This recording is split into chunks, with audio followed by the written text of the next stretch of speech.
అయితే కోటేశ్వరరావు ఇక ముఖ్యంగా చూడాల్సిన అంశం ఏంటంటే ఇక్కడ రుణమాఫీ గురించి కూడా ఇప్పటికే ఆ ప్రభుత్వం రైతుల అకౌంట్లలో ఆ నిధులు జమ చేస్తున్న రుణమాఫీ అనేది క్లియర్ చేస్తున్నాం అని చెప్తూనే ఉంది. ఇటు మరోపక్క ఓ రైతు నిన్న గాంధీ భవన్ దగ్గర మెట్లపై బైఠాయించి నిరసన వ్యక్తం చేయడం జరిగింది. 14 నెలలు గడుస్తున్నప్పటికీ కూడా ఇంకా తనకు 2 లక్షల రుణమాఫీ అవ్వలేదు, ఆ బోనస్ కూడా ఇవ్వలేదు అంటూ కూడా రైతు ఆ రుణమాఫీ ఇచ్చేదాకా ఇక్కడ నుంచి పోరంటూ కూడా నిరసన తెలపడం జరిగింది. అంటే దీన్ని ఏ విధంగా చూడొచ్చు అంటారు?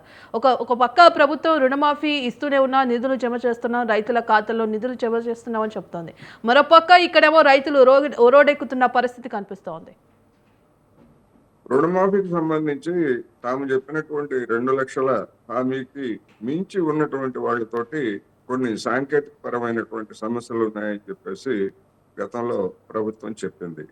అదేవిధంగా అలాంటి సమస్యలు ఉన్నటువంటి వాళ్ళు కూడా దరఖాస్తులు చేసుకోవాలని కూడా చెప్పింది.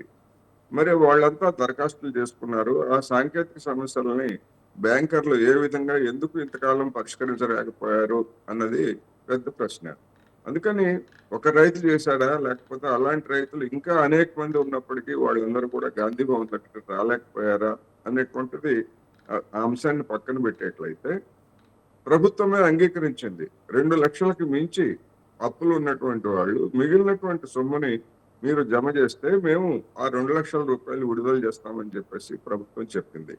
అదేవిధంగా సాంకేతిక పరమైనటువంటి కొన్ని అంశాలు కూడా 2 లక్షల లోపు వాళ్ళకు కూడా నిధులు జమ చేయడానికి, రుణమాఫీ జరగకపోవడానికి కొన్ని కారణాలు ఉన్నాయని కూడా చెప్పింది. అందువల్ల రాష్ట్ర ప్రభుత్వము ఈ మధ్య కాలంలో దాని గురించి మళ్ళా పెద్ద ప్రస్తావన ఏమీ చేయట్లేదు. ఎందుకని చేయడం లేదంటే రైతు భరోసాకే నిధులు జమ చేయడానికి ఆప్సొప్పాలు పడతా ఉంది. తొలుత 18,000 కోట్ల ఎంతో కేటాయించిన తర్వాత వాటిని డిస్పర్స్ చేసిన తర్వాత మిగిలినటువంటి వాళ్ళకు కూడా మేము మరొక 5,000 కోట్లు కేటాయిస్తున్నామని చెప్పేసి కాంగ్రెస్ పార్టీకి చెందినటువంటి పెద్దలు లేదా ప్రభుత్వ పెద్దలు చెప్పారు. మరి ఆ 5,000ని ఎవరికి డిస్పర్స్ చేశారు రుణమాఫీ కింద అనేటువంటిది పెద్ద ప్రశ్న. అందువలన ఒక రైతు ఉదంతాన్ని ఒక ప్రామాణికంగా తీసుకుంటారా, లేకపోతే ఇలాంటి వాళ్ళు ఎంతమంది ఉన్నారు ఏమిటనేటువంటిది తక్షణమే రాష్ట్ర ప్రభుత్వం బహిర్గతపరచాల్సినటువంటి అవసరం ఉన్నది.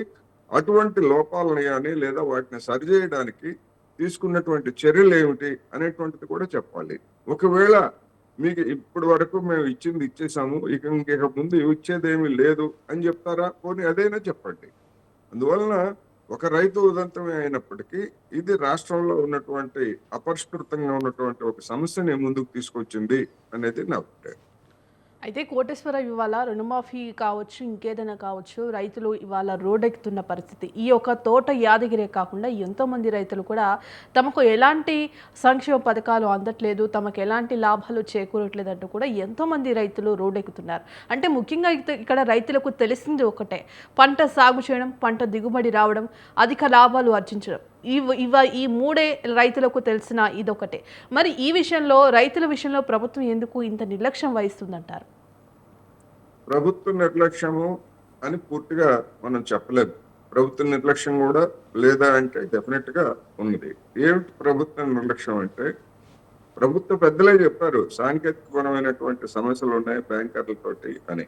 ఆ బ్యాంకర్లు తోటి మరి ఆ సాంకేతిక సమస్యలని మరి ఎందుకు ఇంతకాలం పరిష్కరించలేదు అనేటువంటిది వాళ్లే చెప్పాలి.